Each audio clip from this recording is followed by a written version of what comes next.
ukuran 5x5, di mana 5x5 matriks tersebut 5 atribut dan juga 5 alternatif dari pilihan dihadirkan dalam matriks tersebut.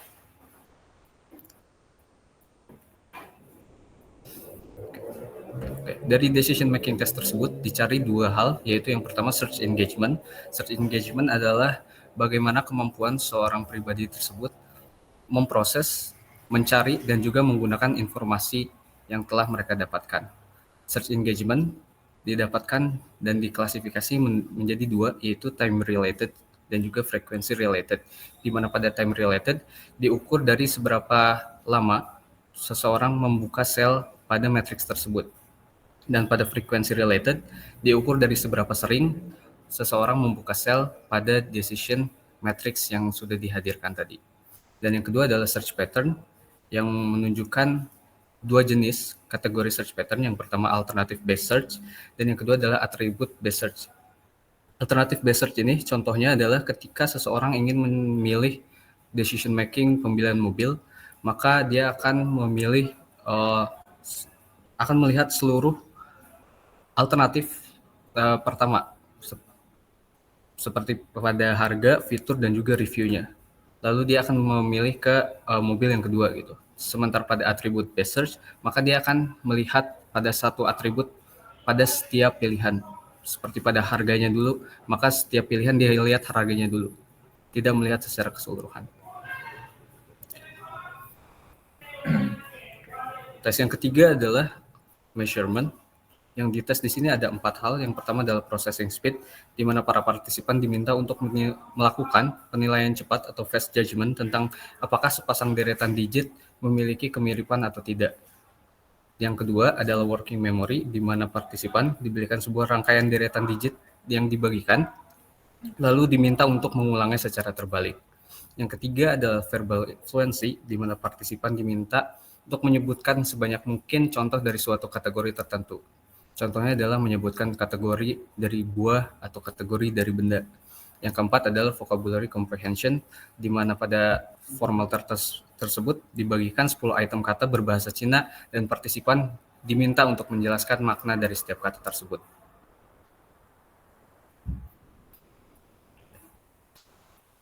Baik.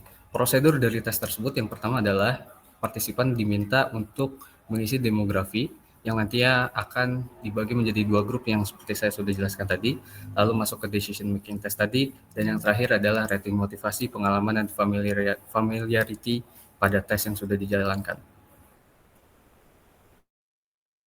Oke, selanjutnya adalah hasil. Oke, yang pertama itu adalah hasil dari karakteristik usia terhadap pengambilan keputusan. Nah, jadi perbedaan usia pada variabel sebagian besar itu konsisten dengan literatur sebelumnya. Orang dewasa muda melaporkan masa pendidikan yang jauh lebih tinggi, pendapatan bulanan keluarga, kondisi kesehatan yang dilaporkan sendiri, serta kecepatan pemrosesan, kefasihan verbal, dan rentang memori kerja. Oke, lanjut ke tabel. Nah, di tabel ini merupakan hasil dari kuesioner yang telah diberikan, di mana kuesioner itu berisi data demografi dari peserta. Nah, jadi ada usia, ada pendidikan, ada family income, terus ada kesehatan. Nah, untuk processing speed, working memory, verbal fluency, vocabulary comprehension itu merupakan aspek kognitif yang diujikan kepada peserta. Nah, untuk hasilnya sendiri, contohnya contohnya di processing speed itu terdapat perbedaan yang sangat signifikan antara orang muda dengan orang yang tua. Di situ rata-rata dari orang muda untuk processing speed sendiri 30,16, sedangkan untuk orang tua itu dia rata-ratanya 15,81.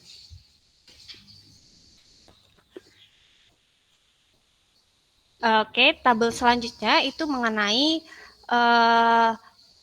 peran kemampuan kognitif dalam usia dan pengambilan keputusan. Nah, jadi seperti yang udah dijelasin tadi mengenai rating importance, familiarity, dan motivation ini. Nah, rating ini merupakan hal yang diberikan terhadap pertanyaan-pertanyaan yang telah diberikan. Nah, jadi ada 2 kategori juga, high self relevance sama low self relevance. Nah, untuk high relevance ini contohnya untuk anak muda itu pertanyaan mengenai rencana karir, pemilihan teman. Nah, untuk relevance orang tua itu contohnya adalah pemilihan dokter dan pemilihan teman. Sedangkan untuk low relevance, low self relevance-nya itu untuk orang muda itu contohnya pertanyaan mengenai pembelian mobil dan pemilihan panti jompo. Sedangkan untuk orang tua itu contohnya pembelian mobil dan pemilihan rencana karir. Nah, untuk ratingnya itu dari 1 sampai 7.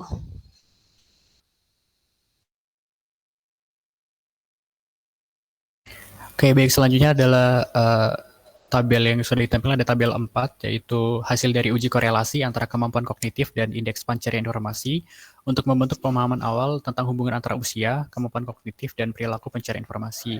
Oke, dari tabel itu terdapat time-related engagement, di mana di bawahnya itu terdapat checking time per cell, yaitu waktu pencarian rata-rata yang dihabiskan untuk mempelajari sel. Kemudian ada decision making time, yaitu total waktu yang dihabiskan untuk pencarian dalam satu tugas. Kemudian ada frekuensi related engagement, itu ada VIPs per sel, yaitu rata-rata tampilan yang membuka sel yang sama dalam satu tugas. Kemudian ada repeat viewings, itu penayangan berulang, jumlah kotak yang dicari berulang kali. Kemudian ada total views, yaitu total tampilan untuk semua sel yang dibuka dalam satu tugas. Kemudian ada search breadth, yaitu luas pencarian, di mana jumlah total sel yang dicari setidaknya itu 1 kali. Kemudian terakhir ada search pattern, yaitu pola pencarian, ada nilai positif menunjukkan pencarian lebih berbasis alternatif dan nilai negatif menunjukkan pencarian lebih berbasis atribut. Oke, untuk tabel yang kelima ini menyajikan hasil korelasi antara usia, kemampuan kognitif, dan indeks pencarian informasi. Usia ini berhubungan negatif secara signifikan dengan beberapa kemampuan kognitif, yaitu ada kecepatan pemrosesan, memori kerja, kefasihan verbal, dan pemahaman verbal. Dan secara umum berhubungan signifikan dengan sebagian besar indeks keterlibatan pencarian dan evaluasi pengambilan keputusan. Ini subjektif baik dalam kondisi relevansi dari diri yang tinggi dan rendah. Sementara itu, keempat kemampuan kognitif memiliki hubungan negatif yang signifikan dengan beberapa indeks keterlibatan pencarian. Namun juga pola pencarian pada kedua kondisi relevansi diri hanya menunjukkan korelasi yang tidak signifikan dengan usia dan berbagai kemampuan kognitif.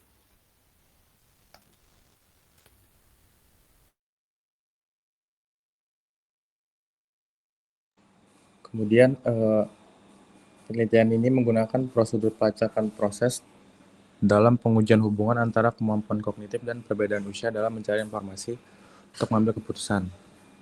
Hasil mediasi menunjukkan bahwa hanya kecepatan pemrosesan serta kelancaran verbal yang memberikan efek mediasi signifikan terhadap indeks usia dan pencarian informasi.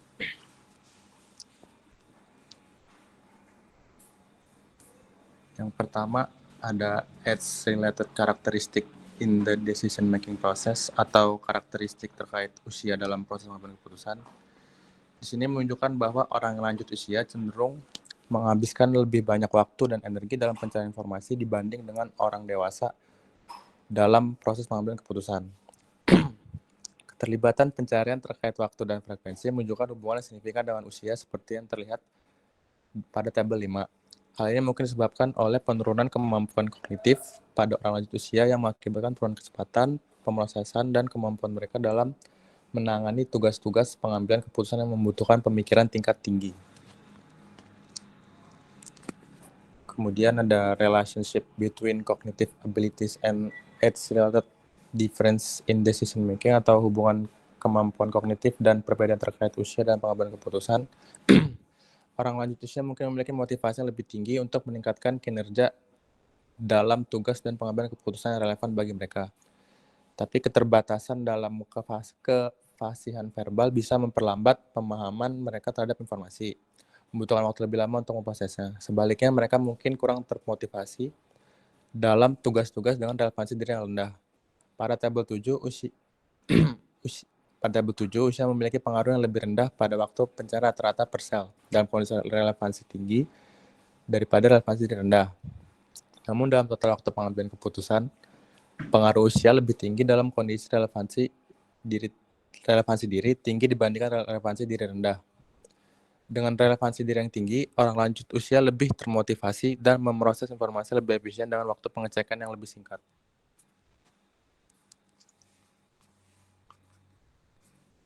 Kemudian penelitian ini penting karena menguji kemampuan kognitif yang mendasari proses pencarian informasi dalam pengambilan keputusan serta menegaskan pentingnya kecepatan pemrosesan dan keterkaitan kefasihan verbal dalam konteks relevansi diri tinggi.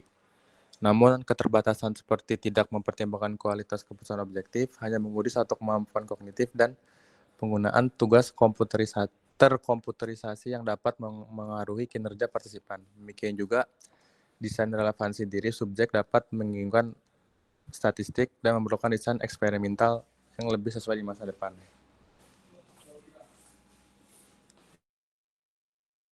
Baik, sekian presentasi dari kelompok kami. Apabila ada yang ingin dipertanyakan, Ibu Fatin dan teman-teman kami persilakan. Oke, makasih. Sebentar. Oke. Ya, saya mau tanya ke Agripa, ada? Ada, Bu. Oke, di risetnya mereka pakai kuesioner nggak ya?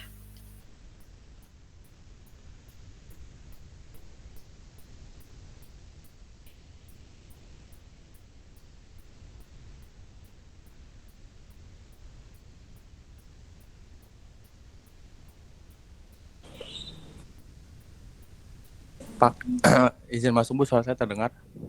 Gimana? Pakai kuesioner, Bu. Oke, diceritakan nggak di situ kuesionernya itu pakai kuesioner yang sudah ada atau bikin sendiri atau seperti apa? Kalau di jurnalis sih tidak diceritakan, Bu. Tidak diceritakan.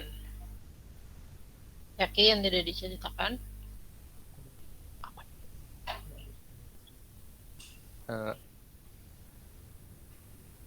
Ada, Bu, ternyata, Bu. Gimana cara bikin kuesionernya katanya?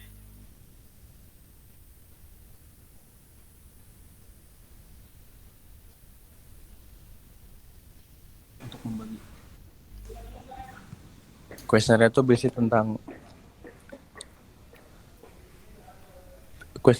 tentang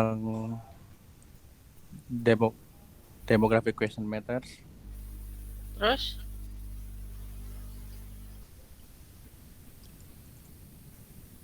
Usia, gaji, dan kesehatan. Udah itu aja? Ya, iya, Bu, itu. Oke, itu semua masuk ke demografi ya sebetulnya. Oke, makasih. Oke, kemudian saya mau tanya ke Sisilia ya. Ada? Hadir, Ibu. Oke, tadi jumlah responden partisipannya ada berapa tadi? Ada 57 yang muda dan 64 partisipan yang tua. 57 sama 64. Nah, yang ikut testing pakai software yang mereka bikin itu ya tampilannya ya pakai matriks. Itu sayangnya sih matriksnya nggak kalian tampilkan ya di di presentasinya ya. Iya, Bu. Nah, yang pakai matriks ini tuh siapa aja sih? Keseluruhan atau seperti apa? Ini gambaran matriksnya kan ya?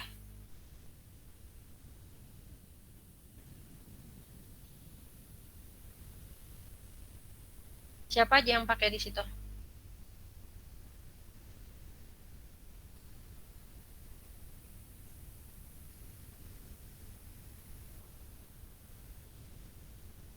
Baik, sebentar, Ibu.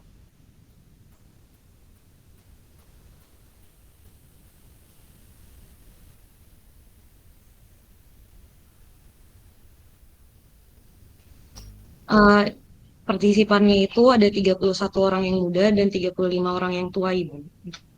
Oke. Nah, cara dia mengerucutkan, kan tadi kamu bilang juga kan partisipan secara keseluruhannya ada 57 sama berapa tadi? 64 ya yang tuanya ya. Ternyata kan Iya, nggak Ibu. semuanya ikut task buat yang decision making. Itu caranya gimana mereka mengerucutkan jumlah partisipannya?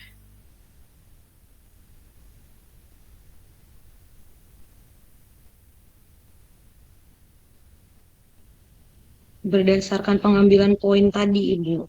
Ada yang kalau high relevance itu poinnya 7, kalau low relevance itu poinnya 1. Range-nya itu dari 1 sampai 7, Ibu. Relevan sama semuanya ikut testing dulu tapi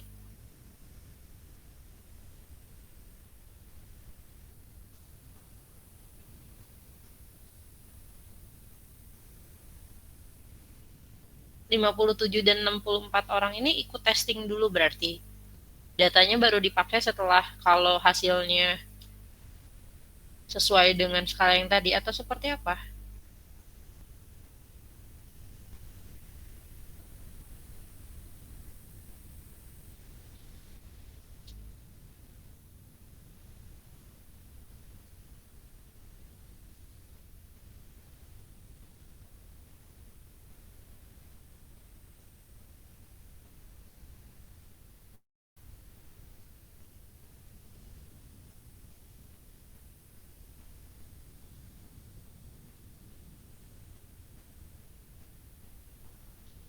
Gimana? Caranya tuh gimana sih mengerucutkan itu?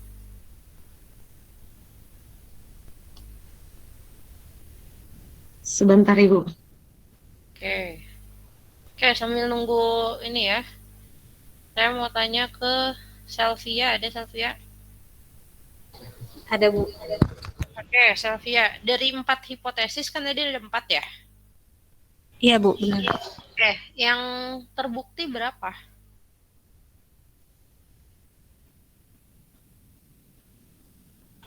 Yang terbukti cuma 2 Bu. Cuman 2, apa sama apa yang terbukti?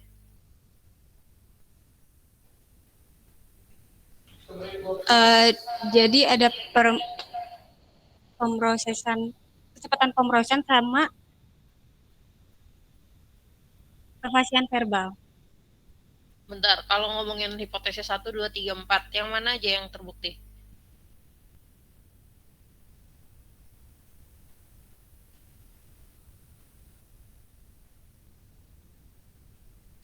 Berarti yang time related Bu, yang perilaku pencarian informasi terkait waktu. Berarti hipotesis 1. Terus nomor berapa lagi yang terbukti?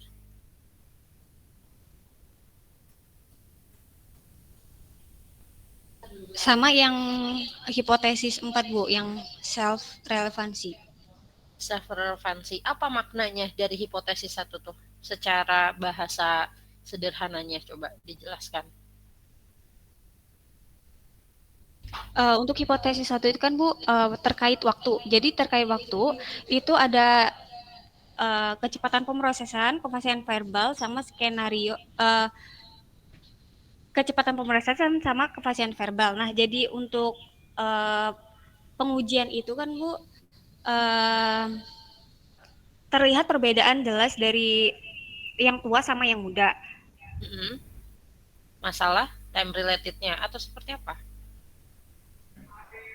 Ya, untuk yang muda itu dia memproses, kecepatan pemrosesnya dia lebih besar atau bahkan tadi dia lebih besar 50% daripada yang muda. Lebih besar apa lebih cepat? Lebih cepat. Cepat ya karena waktu ya ngomongnya ya. Terus? Iya Bu. Nah, untuk kefasihan verbal,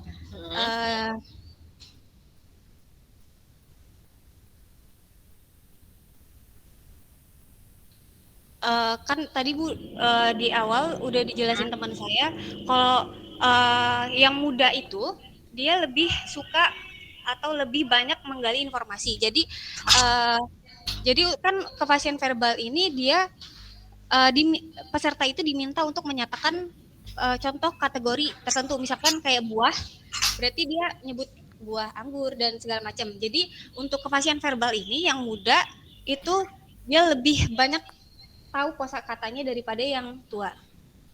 Lebih fasih. Iya, Bu. Oke, jadi ya maksudnya lebih tahu tadi satuan ukuran cepat berarti lebih cepat gitu kan ya kecepatan. Oke, makasih. Oke, berikutnya gimana tadi Cecilia udah ketemu?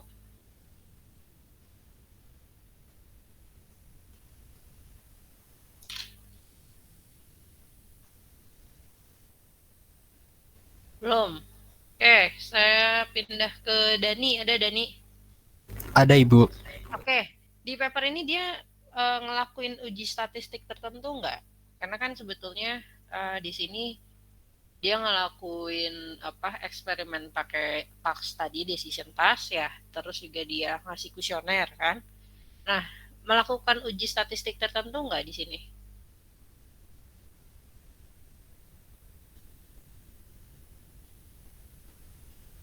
Ibu sebelumnya izin bertanya Bu, uji statistik tertentu itu seperti apa Ibu? Oke, pertanyaannya, kalian sudah pada ambil statistik belum di sini? Sudah Ibu. Sudah, oke. Uji statistik yang kamu tahu apa?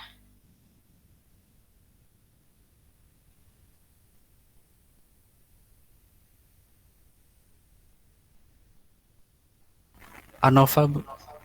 Oke, ANOVA. ANOVA itu untuk apa?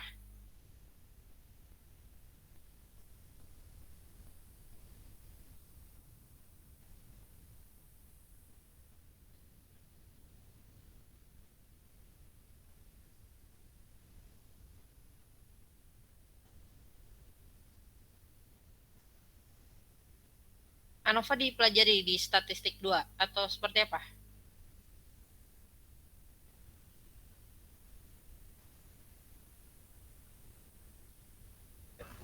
Iya Bu, ANOVA itu perbedaan rata-rata kelompok gitu ya Bu, dari satu populasi. Oke, paper ini pakai uji statistik apa? Atau ada uji statistiknya nggak dilakuin sama penelitian ini?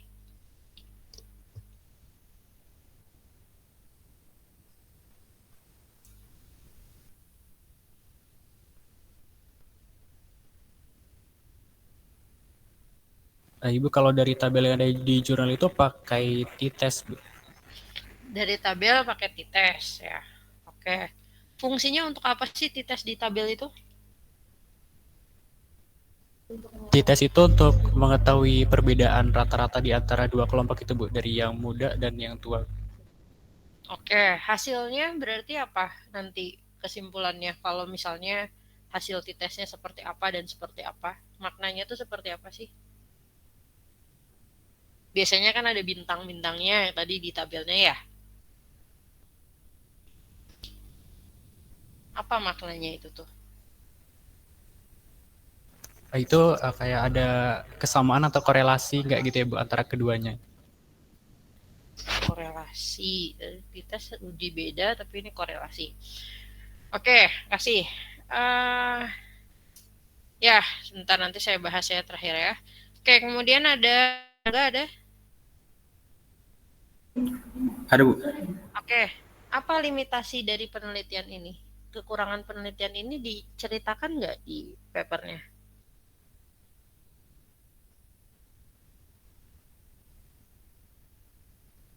Oke Bu, untuk kekurangannya Bu, bentar.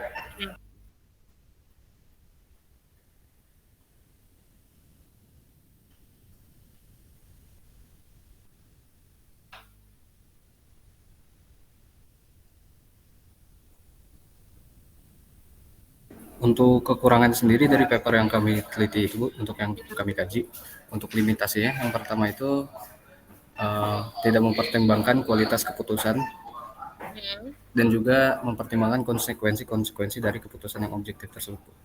Terus limitasi yang kedua itu ada penelitiannya hanya menguji satu kemampuan kognitif. Apa dan tuh juga yang satu kemampuan kognitif di situ apa? maksudnya satu kelompok kemampuan kognitif Bu yang tadi itu Bu, yang verbal fluency, lalu ada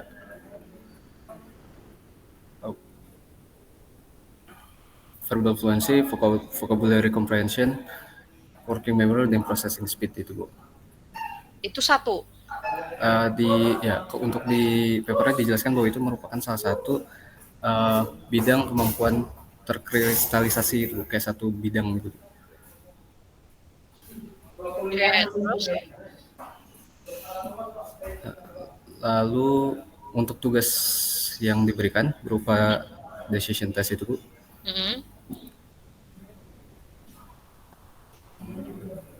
itu menimbulkan kerancuan karena menggunakan software itu, Bu. Karena ada perbedaan pengalaman penggunaan komputer dan juga software pada kelompok umur tertentu, Bu. Jadi mungkin bisa dikatakan kurang relevan untuk kelompok umur yang lebih tua, Bu, karena mereka lebih jarang menggunakan komputer, Bu. Sehingga itu mempengaruhi hasil dari pengukuran waktu pembukaan sel dari decision test tersebut, Bu. Oke, ada lagi? Itu, Bu, untuk limitasi, Bu. Oke, udah itu aja ya berarti ya. Ya, oke, bentar saya bahas dulu ya. Jadi, ya ini juga buat belajar ya, sambil belajar kalau kalian nanti baca paper. Kemarin kalian caranya gimana? Ngetranslasiin satu PDF atau seperti apa? Gimana cara kerja kalian kemarin? Atau persatuan item atau seperti apa mempelajarinya tuh? Atau dibagi halamannya, siapa belajar apa atau seperti apa?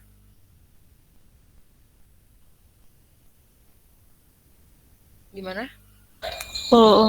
Jadi untuk translate-nya kami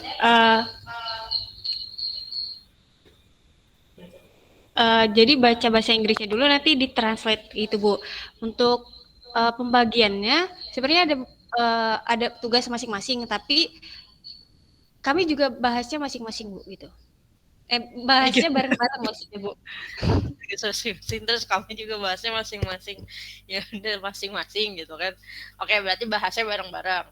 Oke, ya tadi saya bahas dulu sedikit mungkin ya. Jadi kalau ini sebutannya kita sebut ini sebagai paper ya. Kalau berbicara jurnalnya apa, ini bisa jadi yang Frontiers yang in psikologi ini nama jurnalnya. Nah, ini adalah paper atau penelitiannya ya, yang memang ada di sesi jurnal itu gitu ya. Nah, jurnalnya ini yang Cognitive Ability and Decision Making Process. Kemudian di sini tadi kalau berbicara tentang metode ya ataupun caranya dia ngelakuin penelitiannya seperti apa, ini sebetulnya pasti dijelaskan di materials and method ini. Termasuk tadi pakai kuesioner nggak? Pakai, di sini diceritakan gimana sih dari sekian orang terus dikerucutkan jadi sekian orang. Di sini cerita dia ada selected using interview, berarti di interview dulu ada proses itu gitu kan ya, seperti itu. Jadi ini pasti dia menceritakan how to-nya ya di part ini. Nah, kemudian kalau tadi berbicara tentang statistik ya, statistik. Nah, statistik ini kalaupun memang tidak di state di method ada satu section berbicara tentang statistik, dia biasanya langsung mengeluarkan hasilnya. Kalau tadi seperti Dani bilang misalnya di sininya sudah tertera, Bu, dia pakai t-test. Nah, kalau kalian lihat di sini ya, kalau kalian lihat di sini, biasanya dia menandai variabel-variabel yang sekiranya memang signifikan ya. Kalau t-test, let's say korelasi ada hubungan atau tidak gitu kan ya. Kalau ANOVA kan sebetulnya repeated measure ANOVA ini karena tadi dia mengelompokkan ada beda atau tidak antara yang muda dengan yang tua dengan diberikan task yang berupa decision task tadi gitu kan ya, dengan sekian variabel yang berhubungan, itu juga digunakan ANOVA. Nah, hasilnya itu adalah untuk melihat ataupun membuktikan uji signifikansinya. Jadi kita nggak bisa bilang kalau misalnya, oh ternyata benar beda kok antara kemampuan kapabilitas yang usianya muda sama tua, tanpa kita melakukan uji statistik, itu nggak bisa. Nah, kita harus mendukungnya dengan si uji statistik ini gitu ya. Jadi kalau tadi ditanya, yang bintang tadi ataupun itu tuh menandakan apa sih selain hubungan? Ada hubungan dan tidak, kan ada pengaruh yang signifikan atau tidak signifikan. Jadi ada penekanan signifikan itu gitu ya. Kalau dari bahasa si statistiknya gitu ya, terbukti secara data yang ada gitu, seperti itu. Nah, kemudian juga kalau berbicara selain tadi ngomongin ANOVA dan lain-lain, di sini juga sebetulnya dia ngelakuin regresi sederhana di sini ya, dengan memodelkan variabel-variabel yang ada. Dan kalaupun kalian tadi berbicara tentang kuesionernya itu isinya apa aja, ketika berbicara demografi, ini ngomongin usia, edukasi ya, educational tuh background orangnya, itu seperti apa, income dan lain-lain, itu masuk ke section demografi, dan biasanya ini hanya berupa statistik deskriptif. Apa bedanya sama statistik yang tadi? Deskriptif itu dia hanya sebetulnya dirata-ratakan, dicek standar deviasinya. Kalaupun ada t-test di sini aja bisa ngomongin ada hubungan atau enggak aja. Tapi nggak bisa berbicara ada pengaruh atau enggak, karena beda lagi tesnya, gitu kan ya, seperti itu. Itu mungkin untuk cara kita memaknai ya, kalaupun memang secara singkatnya memang di abstrak, tapi itu benar-benar singkat banget gitu ya. Tapi kalau mau dicari tahu kenapanya bisa berhubungan dan lain-lain, mereka akan ceritakan di section diskusi ini gitu ya. Kalau hasilnya tadi ada 4 hipotesis, kemudian dari 4 itu 2 terbukti, 2 enggak. Gimana sih cara nyari tahu yang terbuktinya tuh kok bisa terbukti? Nah, itu ada di section yang discussion itu gitu ya, seperti itu. Dan kalau berbicara limitasi sama future direction, ini limitasi penelitian dan juga penelitian ke depan baiknya seperti apa sih, ini biasanya ada sebelum kesimpulan. Ada yang dijadikan satu section tersendiri, ada juga jurnal ataupun paper yang memang dia nggak nulis section tersendiri tapi dibuat paragraf aja gitu, seperti itu. Nah, di sini juga tadi diceritakan limitasinya, mulai dari kemampuan komputernya lah bisa jadi beda gitu kan ya. Kemudian di sini juga yang tidak kalah penting adalah di sini ada eksperimen yang sifatnya within subject design ya. Jadi apa sih within subject design ini? Artinya mau yang muda ataupun yang tua itu melakukan urutan eksperimen yang sama, jadi tidak dipisah kelompoknya ya, seperti itu. Jadi akan sama semua urutan eksperimennya, dalam arti tasknya sama, meskipun secara urutan persis dia melakukan apanya bisa jadi diputar-putar gitu ya, ada ordernya, ada perhitungan balance ordernya. Mungkin ya sekarang sih saya nggak tahu ya, kalian ada yang ngambil design of experiment nggak di sini? Ada nggak yang ngambil DOE? Ada nggak sama Pak Faisal? Nggak ada? Nggak ada ya kayaknya ya.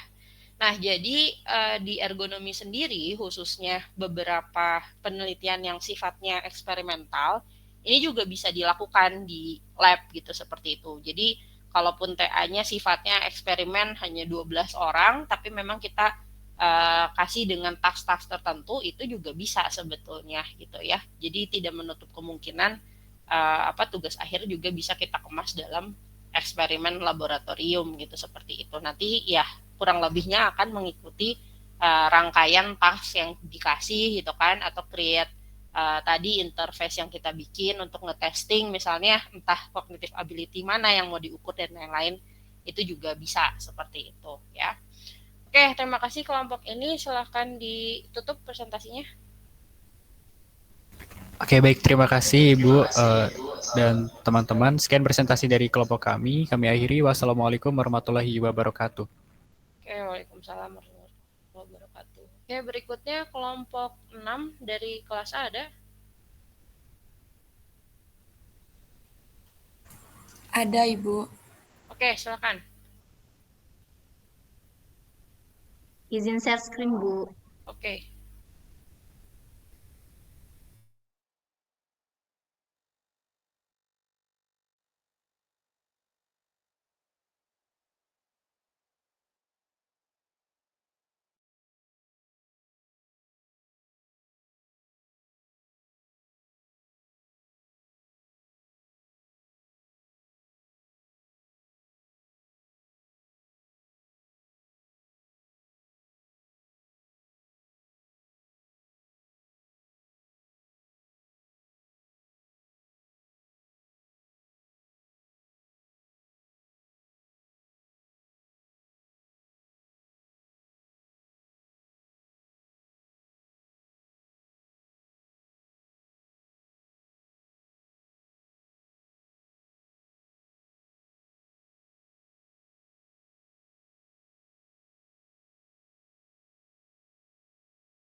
Baik, bismillahirrahmanirrahim. Assalamualaikum warahmatullahi wabarakatuh.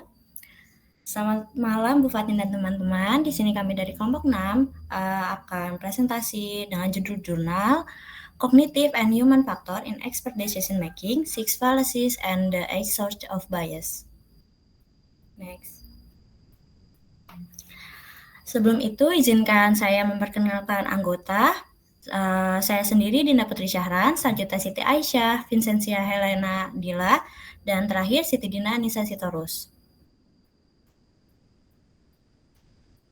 Di sini ada 6 poin yang akan kita bahas. Yang pertama ada pendahuluan, kedua Six Fallacies of Bias, Eight Sources of Bias, Snowball and Cascade Bias, Overcoming Bias, and yang terakhir Summary and Conclusion.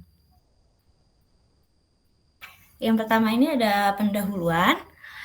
Keputusan para ahli seringkali diharapkan bebas dari bias dan didasarkan pada data yang relevan. Namun, faktor kognitif dan manusiawi sering mempengaruhi keputusan ini. Dalam makalah ini, E.T.L. Edror mengungkapkan 6 falasi utama tentang bias, seperti anggapan bahwa bias hanya terjadi pada individu yang tidak etis dan bahwa teknologi dapat menghilangkan bias, serta 8 sumber bias yang mempengaruhi pengambilan keputusan oleh para ahli. Bias kognitif adalah fenomena yang meluas dan dapat mempengaruhi persepsi data, strategi pengujian, serta interpretasi hasil. Untuk memahami dan mengatasi bias ini, penting untuk mengenali berbagai sumber bias yang dibagi menjadi 3 kategori. Yang pertama faktor terkait kasus spesifik, faktor terkait individu yang melakukan analisis, dan faktor yang berkaitan dengan arsitektur kognitif dan sifat dasar manusia. Dengan memahami sumber-sumber bias ini, kita dapat mengambil langkah-langkah untuk meminimalkan dampak dan memastikan keputusan yang lebih akurat dan tidak bias. Selanjutnya adalah Six Fallacies of Bias. Fallacies atau kekeliruan adalah kesalahan logis atau penyimpangan dalam proses berpikir yang dapat menyebabkan kesimpulan atau keputusan yang tidak tepat. Sebelum mempelajari 8 sumber bias kognitif, penting untuk menghilangkan kekeliruan-kekeliruan yang umum terjadi. Langkah pertama untuk mengatasi bias adalah dengan mengakui berdasarkan keberadaan dan dampaknya terhadap para ahli yang bekerja keras, berdedikasi, dan kompeten. Yang pertama yaitu ethical issues atau masalah etis, yaitu banyak orang mengira bias adalah masalah etika dari individu yang korup atau bahkan tindakan jahat yang dilakukan oleh orang yang tidak bermoral. Sedangkan bias kognitif sangat berdampak pada seorang profesional. Bias kognitif seringkali menjadi masalah etika. Hal tersebut adalah kekeliruan yang muncul dari kesalahpahaman mendasar tentang apa yang dimaksud dengan bias kognitif. Masalah tersebut bukan soal ketidakjujuran atau diskriminasi yang disengaja, tetapi memang benar bahwa ada beberapa kasus pelanggaran profesional yang disengaja. Contohnya, seorang ahli kimia di laboratorium obat di Boston memalsukan tes. Namun, bias kognitif bukan tentang masalah etika seperti karakter pribadi, integritas, atau pelanggaran yang disengaja. Kedua, yaitu bad apples, yaitu seringkali ketika ditemukan error dan bias, para ahli yang terlibat justru disalahkan atas kesalahan tersebut. Terdapat beberapa kasus di mana kesalahan disebabkan oleh para ahli. Namun, hal ini relatif mudah untuk dideteksi dan diperbaiki. Jenis bias yang dibahas di sini adalah bias kognitif implisit, yaitu yang tersebar luas dan bukan disebabkan oleh ketidakmampuan.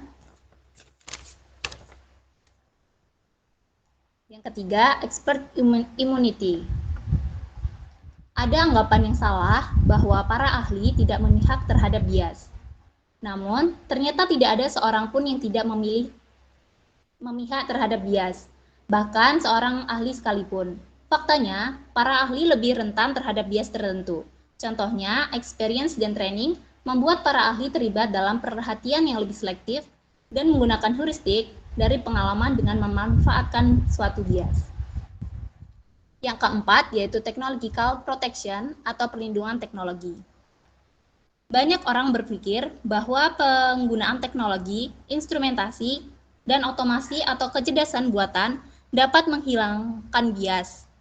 Hal tersebut dapat mengurangi bias. Namun, meskipun dalam sistem ini digunakan, bias manusia tetap masih ada, karena Sistem tersebut dibangun, diprogram, dioperasikan, dan diinterpretasikan oleh manusia. Yang kelima, bias blind spot. Para ahli seringkali tidak menyadari bias yang mereka miliki. Oleh karena itu, mereka berpendapat bahwa mereka tidak bias. Ini adalah bias kognitif yang tersirat, bukan jenis bias diskriminatif yang disengaja. Blind spot terdokumentasi dengan baik dan telah terbukti dalam berbagai bidang termasuk ilmu forensik dan psikologi forensik.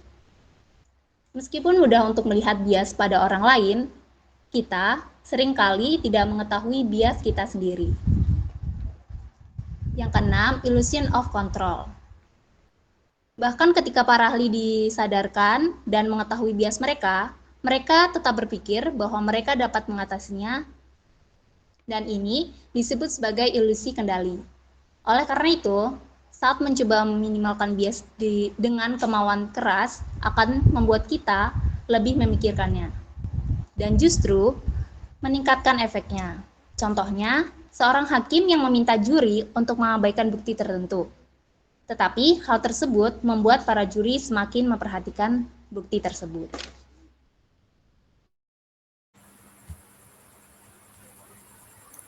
Baik, di sini saya akan menjelaskan 8 sorts of bias atau 8 sumber bias yang secara kognitif dapat mempengaruhi dalam pengambilan sampel, observasi, strategi pengujian, analisis, dan penarikan kesimpulan, bahkan oleh para ahli. Di sini terdapat gambar dari 8 sumber bias yang terdiri dari 3 kategori, di mana kategori A berkaitan dengan suatu kasus yang menyebabkan bias dalam cara data dipahami, dianalisis, dan diinterpretasikan. Kategori B berkaitan dengan faktor-faktor yang menyebabkan bias dari seseorang yang melakukan pekerjaan, misalnya pengalaman, kepribadian dari seseorang, lingkungan kerja, dan motivasi. Kategori C berkaitan dengan sifat manusia atau otak manusia yang melakukan analisis. Adapun 8 sumber bias, yang pertama adalah data. Data dapat menyebabkan bias, tergantung dari datanya. Beberapa data, misalnya sidik jari, tidak menimbulkan bias, karena data tersebut tidak memberikan informasi apapun di luar garis sidik jari. Namun, pada jenis data lain, seperti analisis suara, tulisan tangan, data tersebut berpotensi mengandung informasi yang bias. Yang kedua, bahan referensi. Bahan referensi dapat membiaskan cara pandang dan penafsiran data. Hal ini berlaku untuk berbagai data, termasuk DNA, sidik jari, dan keputusan apapun yang didasarkan pada perbandingan. Jika penafsiran bukti DNA dipengaruhi oleh materi referensi yang diketahui oleh profil DNA agar lebih sesuai, maka ada interpretasi yang bias terhadap materi biologis daripada bukti aktual yang menjadi bukti pendorong proses pengambilan keputusan, di mana bukti diinterpretasikan berdasarkan referensi yang ada. Yang ketiga, informasi kontekstual. Dalam bidang forensik, informasi bias dapat berupa bahwa tersangka mengakui kejahatannya. Mereka telah diidentifikasi oleh saksi mata dan bukti-bukti lain, bahkan mengetahui nama tersangka mungkin dapat mengisyaratkan ras tertentu sehingga menimbulkan bias dan stereotip. Sumber bias ini dapat berasal dari informasi kontekstual yang mungkin tidak relevan. Yang keempat adalah tarif dasar. Tarif dasar adalah pengalaman para ahli dari kasus-kasus sebelumnya. Tarif dasar dihasilkan dari kasus-kasus sebelumnya yang tidak terkait dan dapat mempengaruhi bagaimana kasus tersebut dilakukan. Misalnya, bila penyebab kematiannya adalah hipoksia cerebral akibat gantung diri, maka cara kematiannya yang paling sering adalah bunuh diri. Sebaliknya, bila hipoksia cerebral disebabkan oleh pencekikan, maka cara kematian yang paling sering adalah pembunuhan. Hal ini belum tentu terjadi karena pembunuhan atau bunuh diri. Namun, tingkat dasar hubungan antara penyebab dan cara kematian dapat menimbulkan bias dalam penafsiran dan penentuan cara kematian. Yang kelima, faktor bias organisasi. di mana faktor organisasi adalah faktor yang dapat mempengaruhi pekerjaan yang dilakukan. Faktor organisasi berhubungan dengan tekanan waktu, ekspektasi untuk mencapai hasil tertentu, dan berbagai macam hal lainnya. Faktor keenam adalah pendidikan dan pelatihan. Pendidikan dan pelatihan memainkan peran penting dalam bagaimana pekerjaan dilakukan. Misalnya, apakah pemeriksa forensik lebih melihat perannya sebagai pendukung polisi dibandingkan sebagai ilmuwan? Ketika melakukan pendekatan terhadap suatu kasus, pelatihan dan pendidikan dapat menanamkan pencarian hipotesis, mempertimbangkan hipotesis alternatif, dan mempertimbangkan keputusan kategoris seperti kecocokan dan ketidakcocokan. Faktor ketujuh adalah faktor pribadi, di mana banyak sekali faktor pribadi yang mempengaruhi bias dalam pengambilan keputusan. Contohnya seperti motivasi, ideologi pribadi, dan keyakinan. Selain itu, ada orang yang lebih suka mengambil resiko, ada pula yang lebih enggan mengambil resiko, dan toleransi orang terhadap ambiguitas juga berbeda-beda. Perbedaan individu lainnya di antara orang-orang dapat menyebabkan hasil yang bias. Misalnya seperti tes buta warna, yang merupakan contoh yang menjadi bias karena persepsi dari faktor pribadi, di mana orang-orang akan berbeda dalam hal warna yang mereka rasakan ketika melihat benda yang sama. Faktor yang terakhir adalah faktor manusia dan kognitif serta otak manusia, di mana faktor bias yang terakhir ini berasal dari cara kerja otak yang menciptakan batasan arsitektural dan kapasitas yang tidak memungkinkan otak kita memproses semua informasi yang masuk. Oleh karena itu, otak terlibat dalam berbagai proses, terutama dikenal sebagai top-down, untuk memahami dunia dan data di sekitar kita.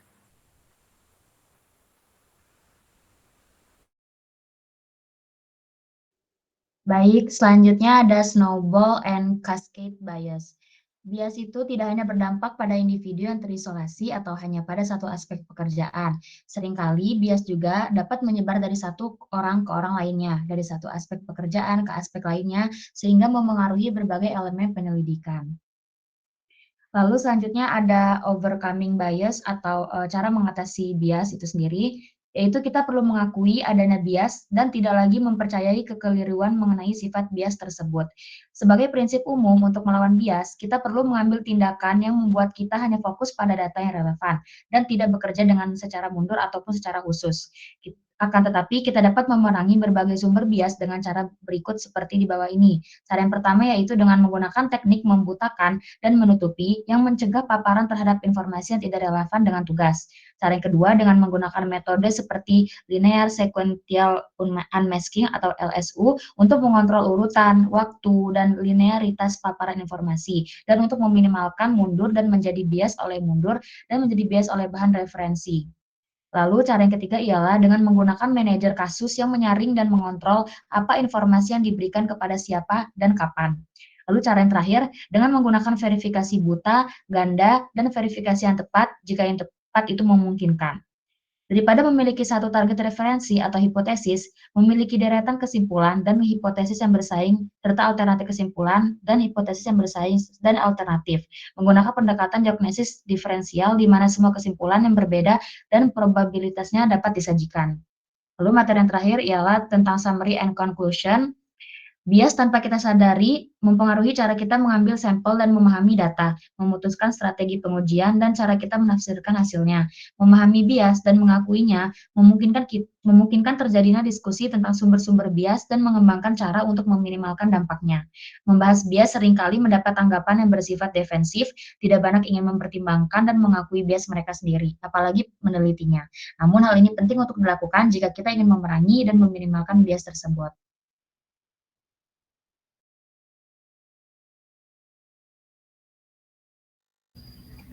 Baik, sekian dari kelompok kami. Jika ada yang ingin ditanyakan, baik Bu Fatin dan kawan-kawan, dipersilakan.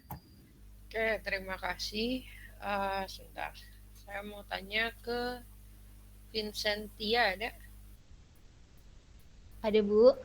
Oke, Vincentia, dia itu tujuannya untuk apa sih penelitiannya nih?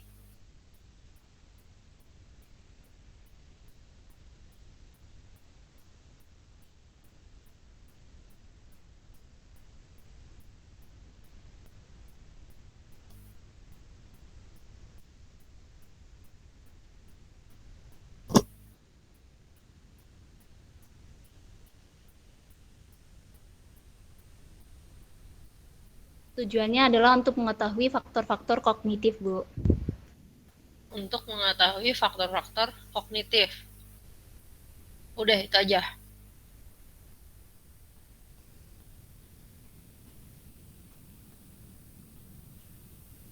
Ada lagi nggak tujuan yang lain?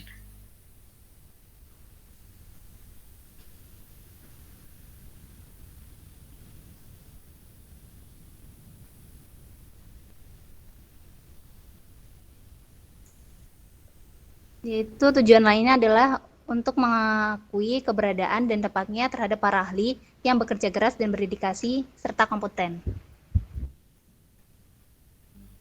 Udah itu tujuannya. Ya, Bu. Oke. Kemudian Dinda, ada Dinda. Baik, Bu, ada. Di sini dia pakai partisipan penelitian apa enggak?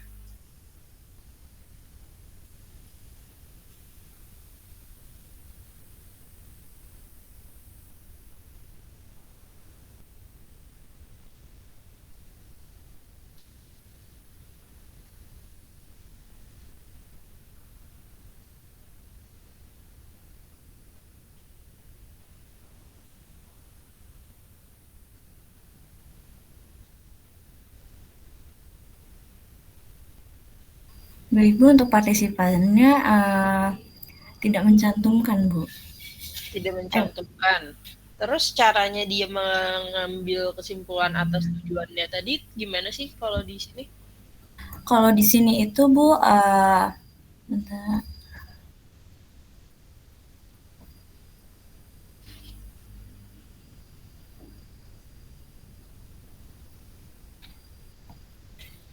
Kayak pakai pengaruh informasi kontekstual, Bu.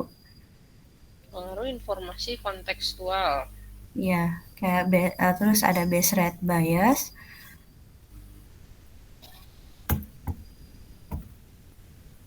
Terus apa lagi? Material referensi, Bu. Material referensi. Material referensi.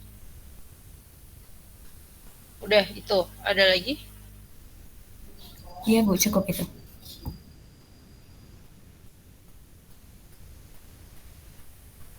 Sama itu, Bu, dapat dari para ahli. Udah tahu dari para ahli. Apa data apa dari para ahli itu?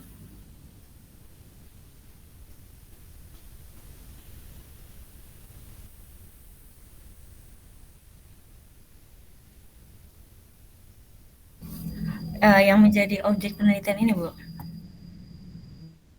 Objek penelitian ini adalah data dari para ahli. Oke, ada lagi? Mau ditambahkan mungkin? Sudah cukup, Bu. Cukup. Oke. Kemudian Siti Dinda ada? Ada, Bu. Oke, jadi kesimpulannya apa tuh dari presentasi yang tadi sudah diceritakan itu? Secara sederhananya apa sih kesimpulannya?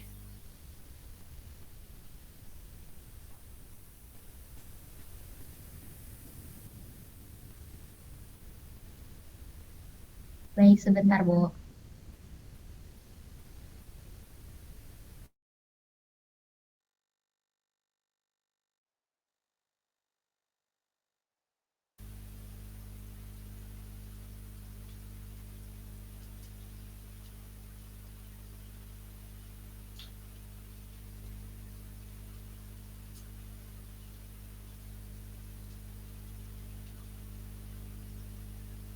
Oke, sambil tunggu Siti Aisyah ada?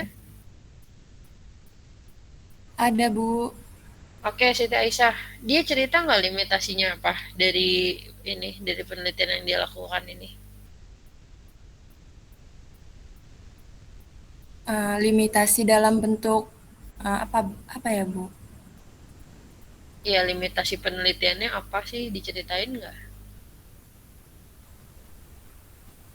Sepemahaman saya, dia meneliti objek dari kebiasaan-kebiasaan yang mempengaruhi faktor kognitif manusia dalam mengambil keputusan, Bu. Yaitu ada 6 kekeliruan dan 8 sumber bias. Bentar, pertanyaan saya, dia cerita limitasinya nggak atau kekurangan penelitiannya nggak? Oh, kalau di jurnal tidak ada, Ibu. Tidak ada, tidak diceritakan. Terus bias itu apa sih sebetulnya? Bias itu sumber kekeliruan yang dapat mempengaruhi kita dalam mengambil keputusan, Ibu. Sumber kekeliruan yang dapat mempengaruhi keputusan. Terus dia cerita nggak gimana caranya biar meminimasi bias itu? Contohnya tuh seperti apa sih?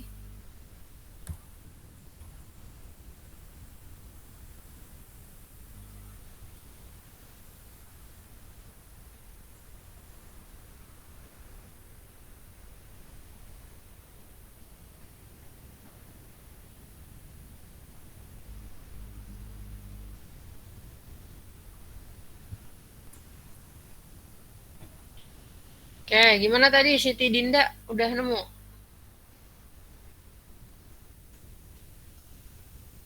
Gimana? Ya Ibu, jadi kesimpulannya itu eh, kita itu harus memahami bias dan mengakuinya. Kalau misalkan bias itu membina terjadinya diskusi tentang sumber-sumber bias. Terus itu kita juga eh, penulis berharap kita itu di review jurnal ini tuh dapat memerangi dan meminimalkan bias. Terus? Udah?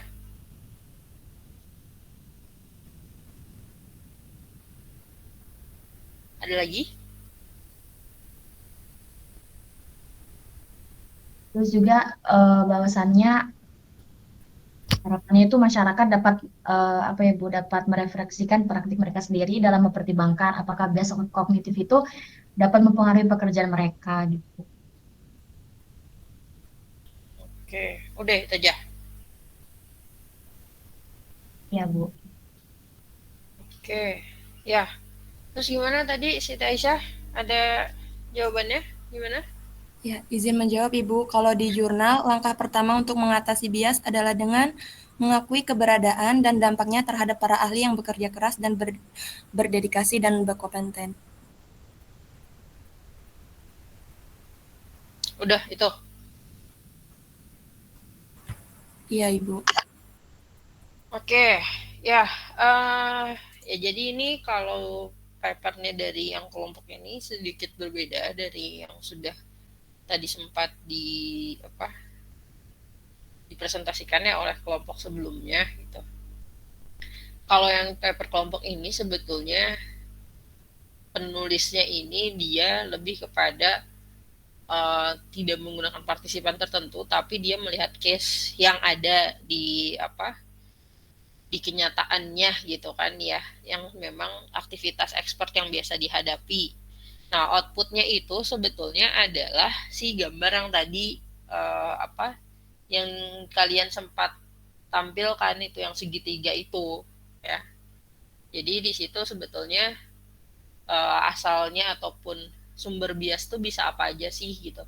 Karena kalaupun di perkuliahan saya bilang pasti manusia itu sifatnya kan pasti ada biasnya. Kita tuh bukan seperti mesin yang bisa persis objektif ya. Manusia itu pasti ada bias ataupun bisa jadi kita cenderung bisa melakukan error, ada indikasi bisa melakukan error. Nah, kalau dilihat dari tadi papernya ya gitu, di sini dia jelaskan karena ada source of biasnya ya untuk case yang spesifik ya. Case spesifik ini adalah beberapa hal yang sifatnya kalau expert lagi kerja dia tentu nemuin informasi-informasi terus, atau dia harus baca data, baca reference gitu kan, atau memang yang dari diri dia sebagai manusia itu yang ada di human nature-nya ya. Ini ngomongin tentang tadi entah otak lah, cognitive factor dan lain-lain gitu, seperti itu.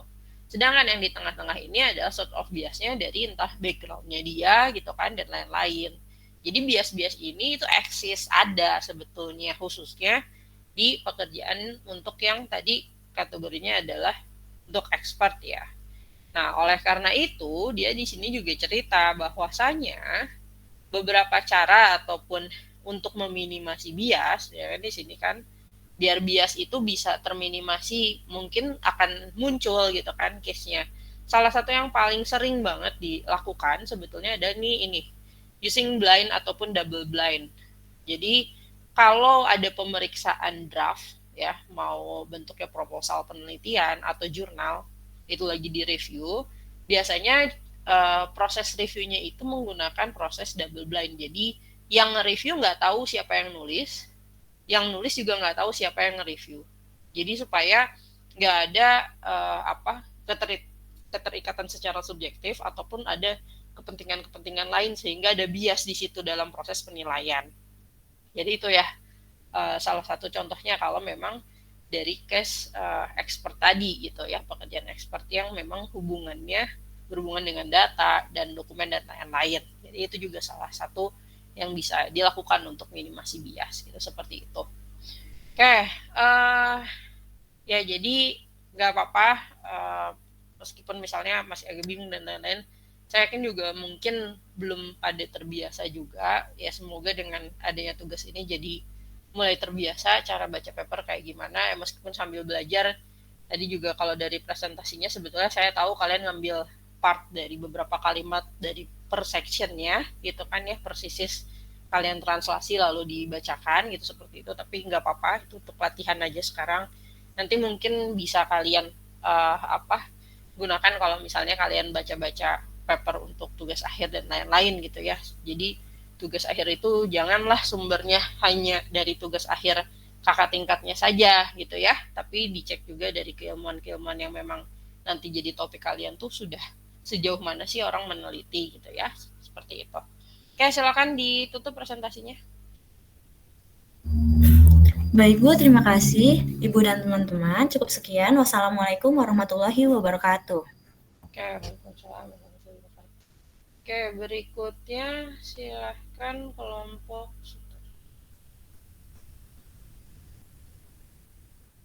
ya, kelompok 3 ya, dari kelas B ada?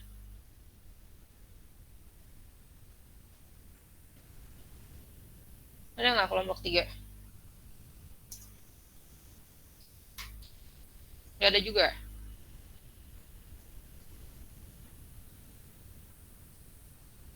Oke, nggak ada ya. Kemudian Ada Ibu. ada. Bisa share screen sekarang? Udah ready kelompoknya?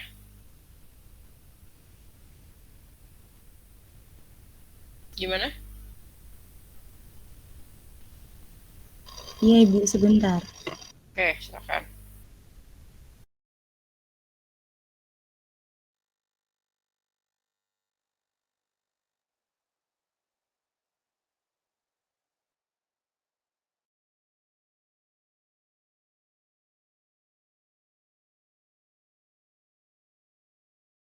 Ibu izin share screen. Ya, silakan.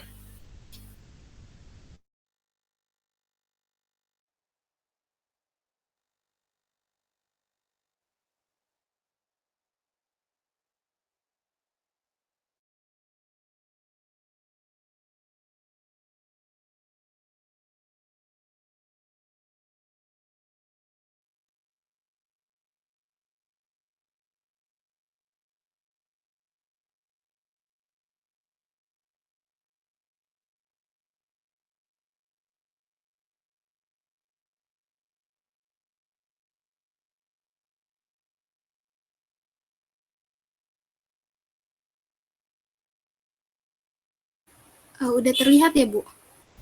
Ya, silakan.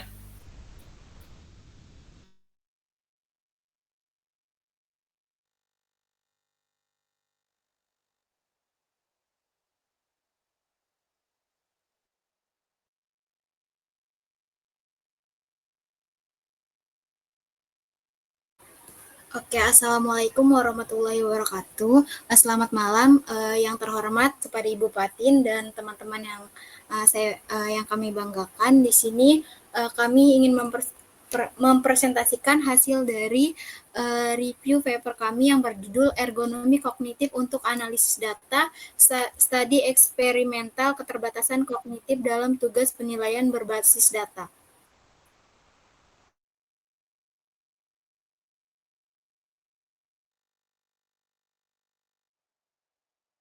Adapun anggota kelompok tiga yaitu yang pertama ada Kiki Jakiatus Soleha, ada Rineke Rahardianti, saya sendiri Melda Suryani, ada Agista Triwulandari, dan Theophany Esther.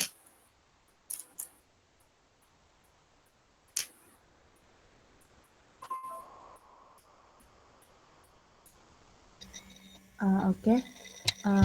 Adapun paper ini dibuat pada tahun 2019 dan paper ini juga berjudul Cognitive Ergonomic for Data Analysis, Experimental Study of Cognitive Limitation in a Database Judgment Task. Adapun penulis paper ini yaitu Virpi Kalakowski, Andreas Henelius, Emilia Oikarinen, Antti Ukkonen, dan Kai Poulamaki.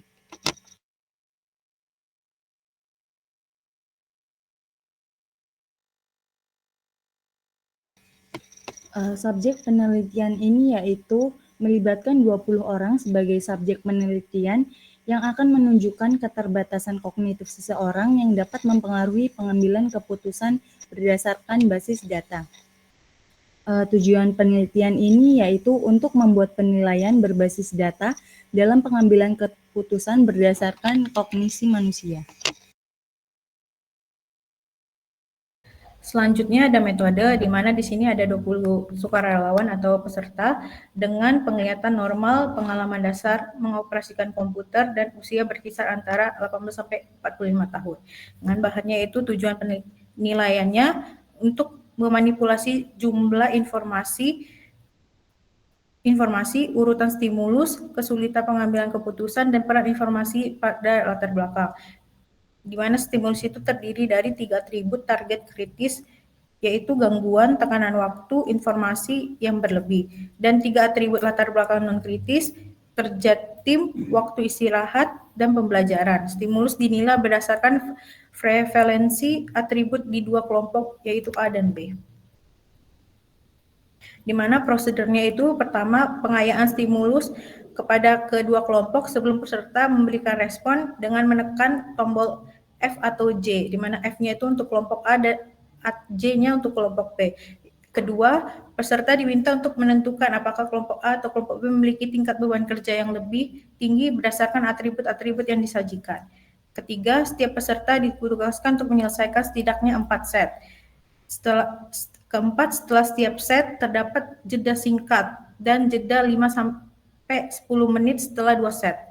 Kelima, sesi penelitian berlangsung selama 90-110 menit dengan mencakup pertanyaan latar belakang, uji coba latihan, instruksi, dan wawancara singkat di akhir sesi. Berikutnya adalah analisis dari hasil eksperimental. Dari eksperimen yang dilakukan, grafik persentase dari keputusan yang benar semakin menurun ketika informasi yang diterima semakin banyak. Kemudian latar belakang informasi yang tidak ambigu memiliki presentasi keputusan benar yang lebih tinggi dibandingkan dengan latar belakang informasi yang tidak relevan mendukung dan tidak ambigu. Selanjutnya, grafik selanjutnya adalah grafik dari jumlah informasi yang diberikan dan latar belakang informasi terhadap waktu respon yang menunjukkan bahwa waktu respon semakin singkat ketika dihadapkan dengan jumlah informasi yang lebih banyak dan informasi latar belakang yang relevan serta tidak ambigu dalam mendukung keputusan yang benar. Sedangkan waktu respon yang lebih lama diperoleh ketika dihadapkan dengan informasi latar belakang yang tidak relevan dan juga ambigu.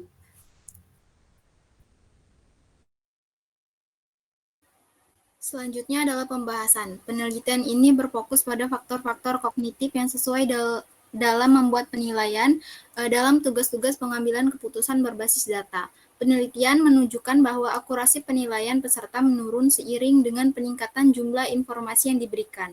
Semakin banyak informasi yang perlu diproses, semakin besar kemungkinan terjadi kesalahan dalam pengambilan keputusan. Hal ini menunjukkan bahwa kapasitas memori kerja terbatas dalam menangani informasi yang banyak dan kompleks. Penelitian menemukan bahwa informasi yang tidak relevan dapat mempengaruhi penilaian peserta. Peserta cenderung menggunakan informasi latar belakang yang tidak kritis dalam membuat keputusan, yang dapat mengarah pada bias kognitif dan keputusan yang kurang tepat. Keterbatasan kapasitas kognitif manusia merupakan kendala utama dalam menggunakan data secara efektif.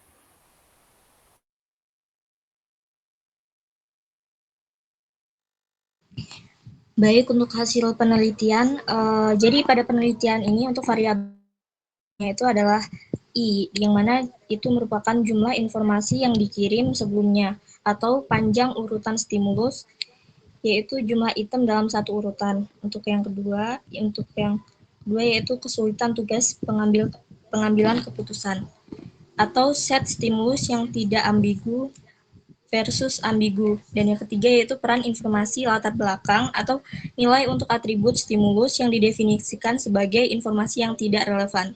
Sedangkan untuk variabel dependennya adalah waktu respon rata-rata dan presentase jawaban yang benar. Pada penelitian ini mempelajari bahwa efek dari jumlah informasi yang disajikan yaitu 2, 4, atau 6 stimulus dalam satu set. Untuk kesulitan tugas atau set stimulus yang tidak ambigu atau ambigu, dan peran dukungan informasi latar belakang atau nilai atribut stimulus yang tidak relevan yang mendukung atau memperlemah respon yang benar. Variabel dependennya adalah presentase jawaban yang benar. Pada penelitian ini melakukan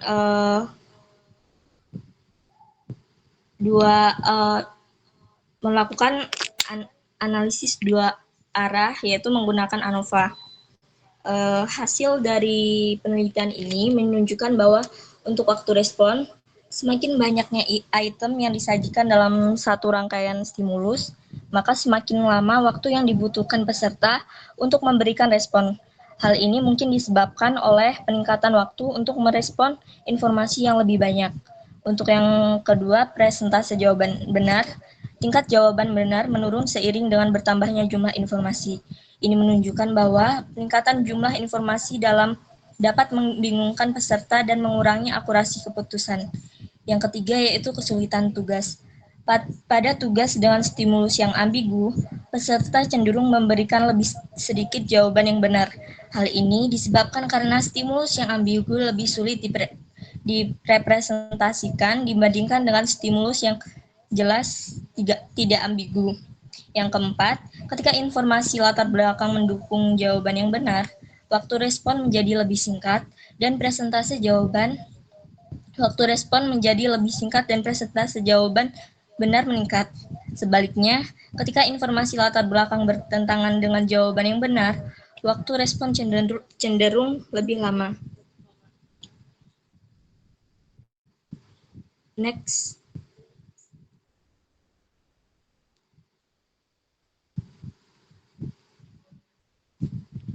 Untuk kesimpulannya, secara keseluruhan, penelitian ini menunjukkan bahwa jumlah informasi yang lebih banyak dan tugas yang lebih sulit cenderung memperpanjang waktu respon dan mengurangi presentase jawaban. Namun, dukungan informasi latar belakang dapat membantu mengatasi kesulitan. Ini terutama pada tugas yang lebih sulit atau stimulus ambigu. Informasi latar belakang yang mendukung jawaban benar meningkatkan akurasi dan kecepatan respon yang menunjukkan pentingnya konteks dan relevansi informasi dalam pengambilan keputusan.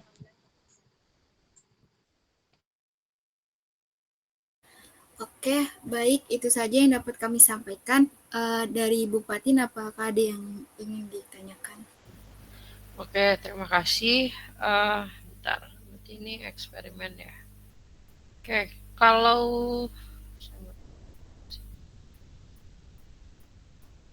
Agista ada? Ada, Ibu. Oke, tadi partisipannya berapa laki-laki, berapa perempuan?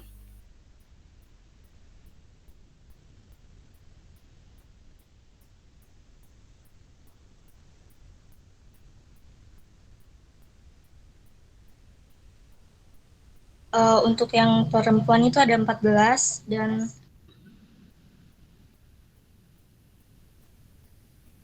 Laki-laki ada 6 orang, Ibu.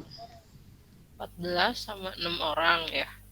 Oke, kemudian di sini kan mereka dikasih stimulus ya. Stimulusnya itu dikasihnya pakai apa sih?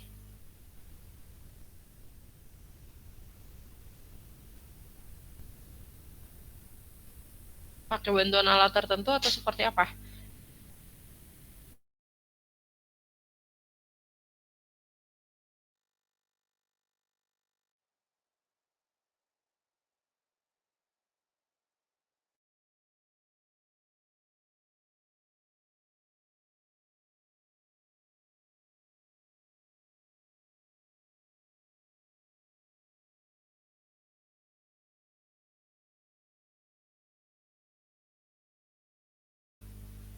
Gimana?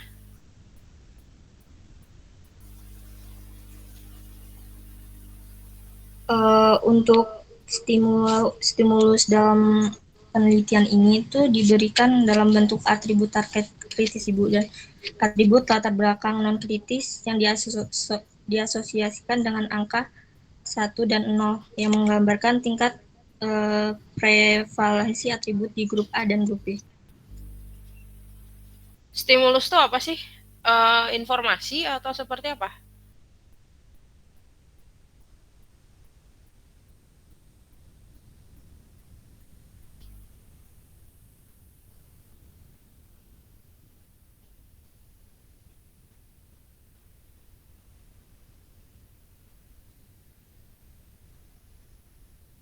Oke, sambil nunggu ya, saya nanya Rineke deh. Ada, Ibu. Oke, di penelitian ini dia pakai alat apa? Pakai alat-alat apa aja? Ada alat tertentu nggak yang dia pakai?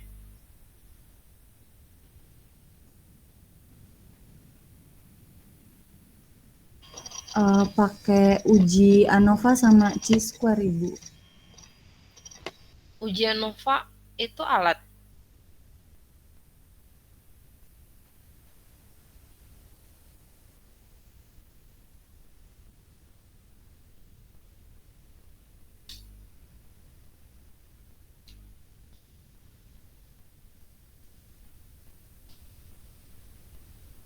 Itu jawabannya.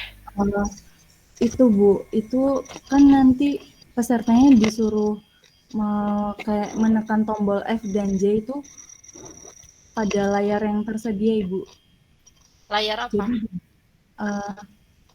Jadi diberikan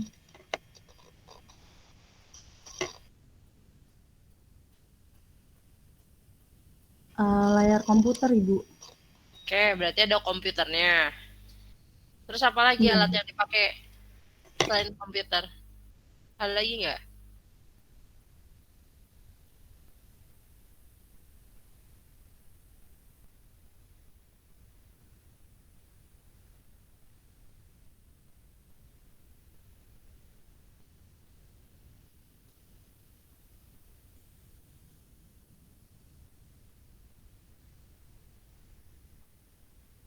Oke, sambil nunggu. Tadi gimana, Gista? Ada tambahan?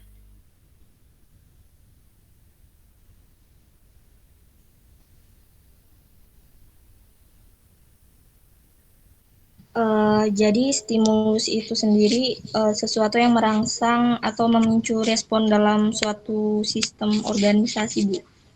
Dalam konteks ini, sistem itu berupa rangsangan. Sistem apa? Organisasi? Suatu yang merangsang atau memicu respon seseorang dalam suatu sistem. Terus kalau di sini stimulusnya bentuknya apa?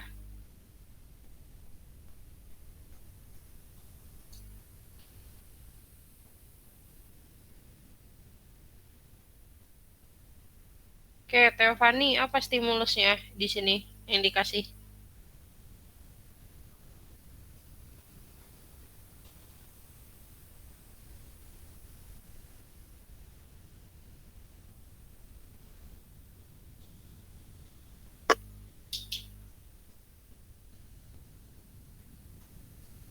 Gimana, Teofani? Gak ada?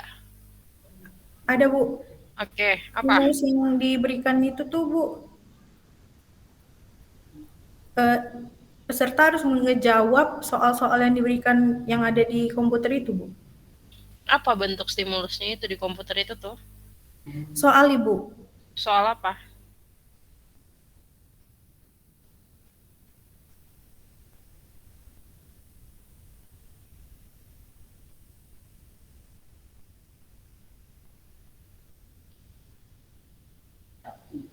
Tentang gangguan, tekanan waktu, informasi yang berlebihan, dan juga tentang kerja tim, waktu istirahat, dan pembelajaran, Bu. Itu soalnya. Iya, Ibu.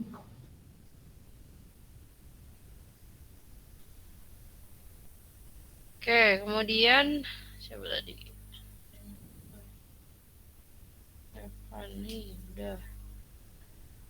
Melda, ada Melda?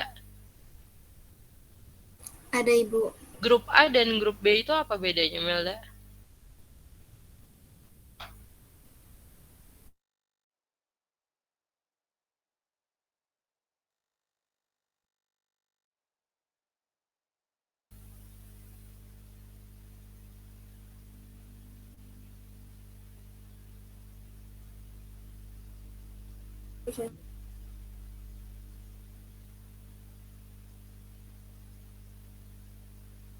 Gimana?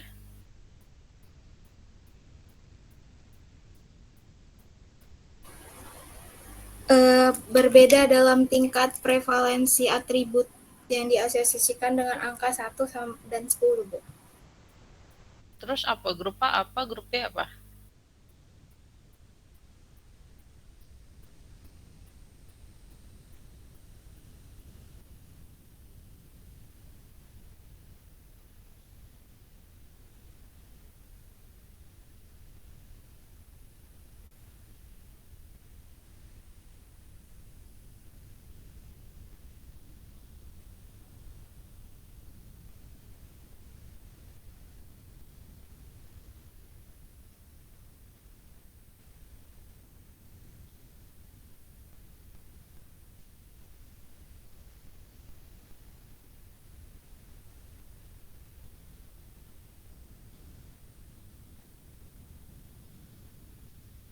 Grup A dan grup B ini kelompok informasinya atau kelompok partisipan dibagi jadi grup A sama grup B? Kelompok partisipan dibagi jadi A dan B. Yang masuk ke A siapa?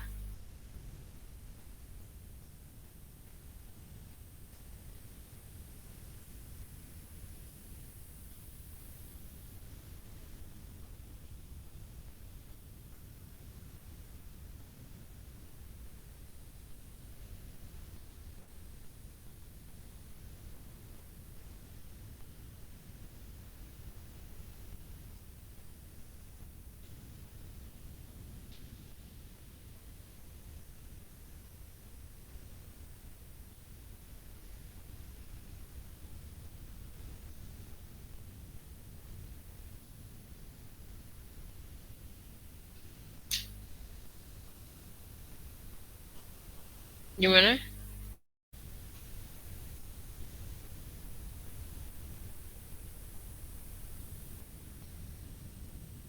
Di papernya itu langsung kayak dibagi dua gitu, Bu, informasinya. Jadi yang dibagi dua informasi apa respondennya dibagi dua? Respondennya. Respondennya yang dibagi dua. Oke, kemudian Kiki, ada Kiki? Ada, Ibu. Oke, kalau kita jadi respondennya penelitian mereka, kita dapat apa sih, Kiki? Dikasih sesuatu nggak sama mereka?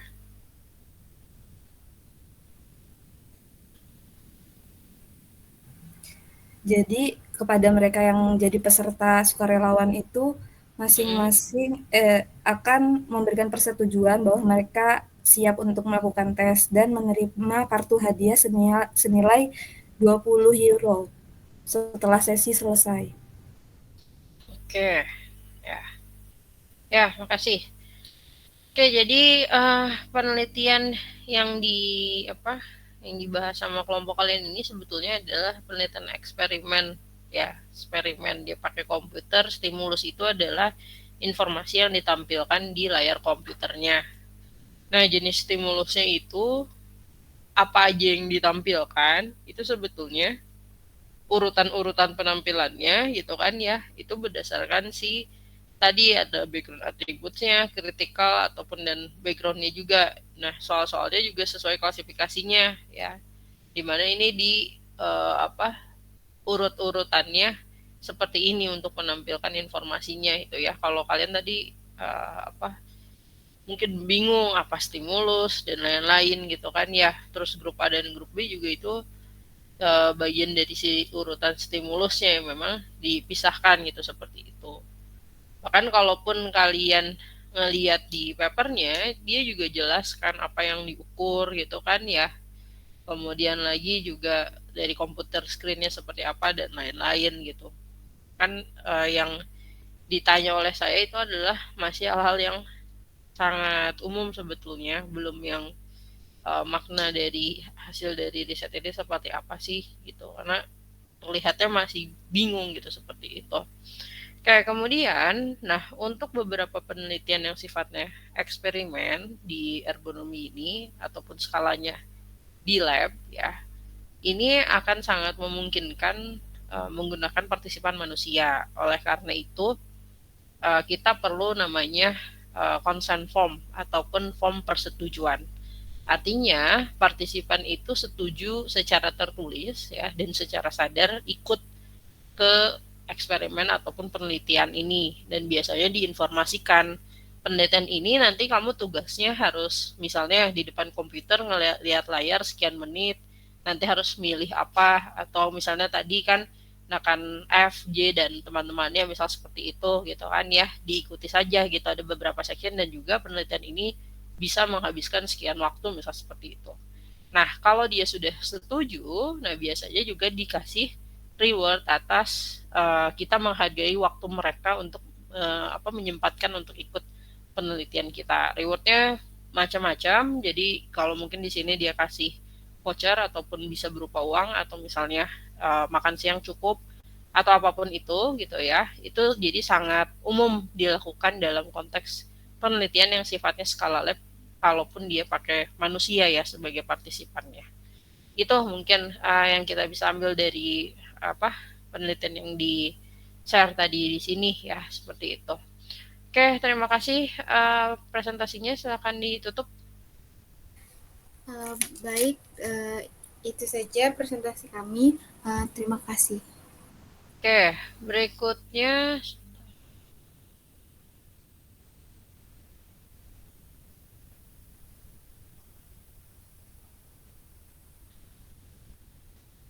kelompok 4 kelas A ada nggak?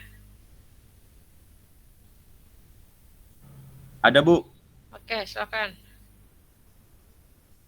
Dan Bu sedang mempersiapkan untuk slide share.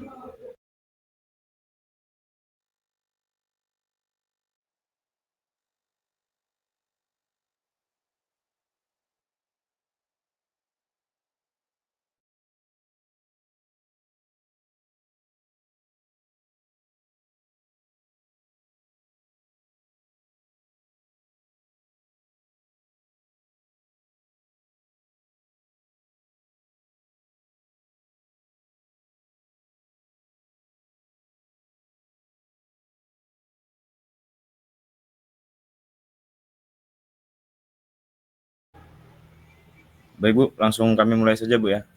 Ya, silakan. Baik, Assalamualaikum warahmatullahi wabarakatuh. Selamat malam Bu Fatin dan teman-teman sekalian. Di sini kami akan mempresentasikan hasil dari review paper kami yang berjudul The Association Between Meta Memory, Subjective Memory Complaints, Mood and Well-being, the Hungarian Validation of Multifactorial Memory Questionnaire.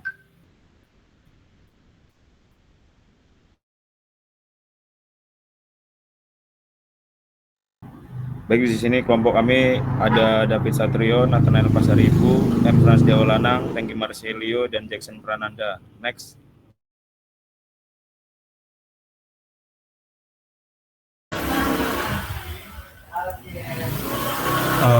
latar belakang, metamemori didefinisikan sebagai pengetahuan tentang fungsi memori seseorang termasuk proses pemantauan dan pengendalian yang memungkinkan subjek mengatur aktivitas dan konten memorinya. Penelitian metamemori dianggap relevan karena penelitian sebelumnya mengungkapkan bahwa keluhan memori subjektif dapat dikaitkan dengan gangguan neurologis. Penelitian saat ini membahas hubungan antara keluhan ingatan subjektif dan pengaruh negatif, kesejahteraan, dan variabel demografis dengan menyelidiki kuesioner memori multifaktorial. Rumusan masalah, di sini terdapat 2 rumusan masalah. Yang pertama, apakah MMQ dapat divalidasi dengan baik untuk populasi Hongaria? Yang kedua, bagaimana hubungan antara metamemori, keluhan memori subjektif, mood, dan kesejahteraan pada orang Hongaria? Selanjutnya,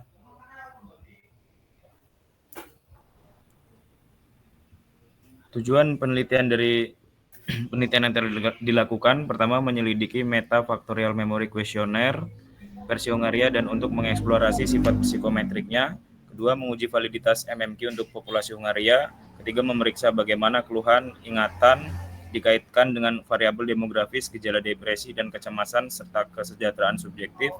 Keempat, menyelidiki hubungan antara metamemori, keluhan memori subjektif, perasaan, dan kesejahteraan pada orang Hongaria. Next.